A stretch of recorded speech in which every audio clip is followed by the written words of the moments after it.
Yang ke-15, berapa banyak hikmat yang telah kita kumpulkan?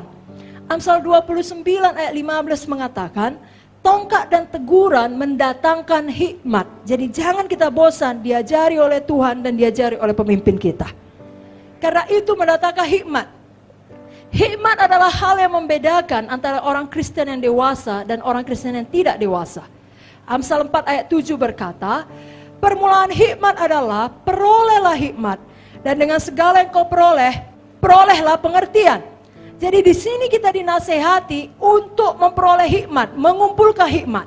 Hikmat mengubah orang yang lugu atau seorang anak menjadi seorang yang dewasa rohani, yang memiliki kebijaksanaan. Tuhan Yesus sendiri bertumbuh di dalam hikmat. Tatkala hikmat Tuhan semakin bertumbuh, Alkitab menuliskan dia semakin dikasihi oleh Bapa dan oleh manusia. Saya bacakan Lukas 2 ayat 52. Yesus makin bertambah besar dan bertambah hikmatnya dan besarnya, dan makin dikasihi oleh Allah dan manusia. Hikmat juga membuat Tuhan Yesus bertambah kuat di dalam rohnya. Lukas 2 ayat 40. Anak itu bertambah besar dan menjadi kuat, penuh hikmat dan kasih karunia Tuhan ada padanya. Saudaraku, kitab Amsal di dalam Alkitab ini adalah salah satu kitab yang sangat spesial. Kitab ini penuh dengan hikmat raja-raja. Karena Amsal ini ditulis oleh seorang raja kepada anaknya yang dipersiapkan menjadi raja pula. Jadi nasihat yang diberikannya di dalam buku Amsal adalah untuk membentuk seorang raja yang baik di masa yang akan datang. Dan sekarang kita harus mengerti, semua kita dipanggil Tuhan menjadi seorang raja.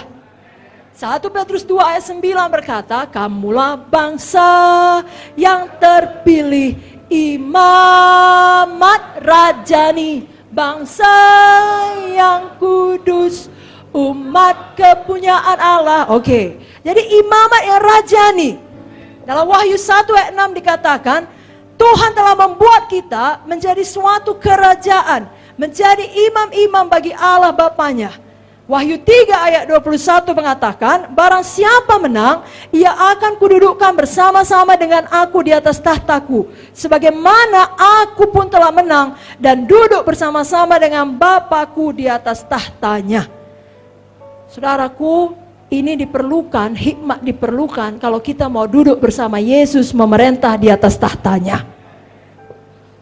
Beberapa tahun yang lalu, ini suatu kesaksian, ada pendeta yang meninggalkan pekerjaan yang baik.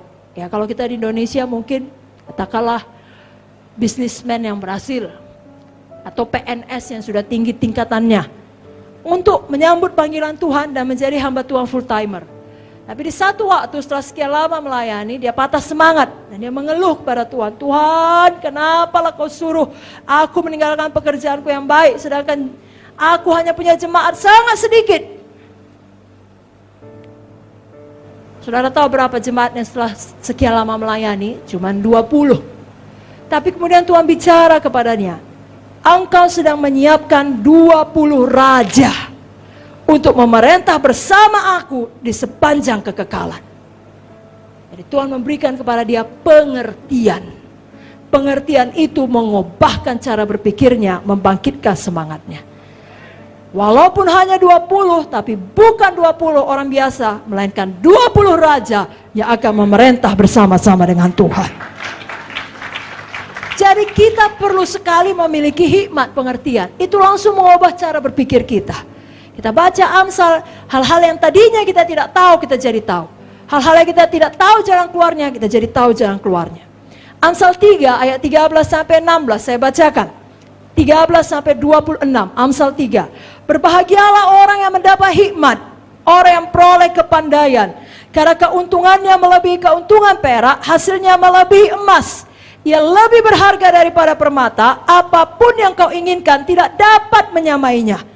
Umur panjang ada di tangan kanannya. Nah, ini ayat selalu kita kasih kalau orang ulang tahun. Jadi rupanya nggak bisa dapat umur panjang kalau tidak peroleh hikmat. Dapat hikmat, baru umur panjang ada di tangan kanannya, di tangan kirinya kekayaan dan kehormatan.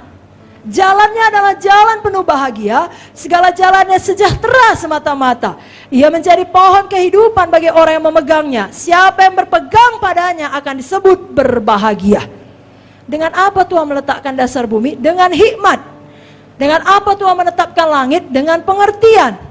Dengan pengetahuannya, air samudra raya berpencaran, awan menitikkan embun. Hai anakku, janganlah pertimbangan dan kebijaksanaan menjauh dari matamu. Peliharalah itu, maka itu akan menjadi kehidupan bagi jiwamu, perhiasan bagi lehermu. Kau akan berjalan di jalanmu dengan aman. Kakimu tidak akan terantuk. Kalau kau berbaring, kau tidak terkejut. Kalau kau berbaring, kau tidur nyenyak. Jangan takut kepada kekejutan yang tiba-tiba, atau kepada kebinasaan orang fasik bila itu datang. Tuhanlah yang menjadi sandaranmu, menghindarkan kakimu dari jerat. Saudara, kalau kita buka kembali buku 2 Tawarikh, pasal 1 ayat 7-13, kita akan melihat pada waktu Salomo mempersembahkan persembahan, Tuhan menampakkan diri kepadanya dan bertanya, apa yang kau inginkan? Aku pasti kabulkan. Salomo meminta hikmat dan pengertian. Lalu Tuhan berkata, karena kau tidak meminta kekayaan, kau tidak meminta nyawa musuhmu, kau tidak meminta umur panjang, tapi justru meminta hikmat dan pengertian, aku akan memberikan hikmat dan pengertian ditambah semuanya itu. Sebelum engkau tidak ada seperti engkau, sesudah engkau tidak ada seperti engkau. Hari ini pun kita minta hikmat. Yakobus 1 ayat 5 berkata, jikalau ada yang kekurangan hikmat, hendaklah ia memintanya kepada Tuhan. Biar kita merindukan hikmat sehingga kita meminta hikmat. Mari kita angkat tangan kita deklarasikan. Saya minta hikmat dari Tuhan. Saya bertumbuh dalam hikmat Tuhan. Itu lebih berharga dari ribuan emas. Saya latih diri saya membaca buku Amsal setiap hari, sehingga saya lebih berhikmat. Amin. Amin, saudara.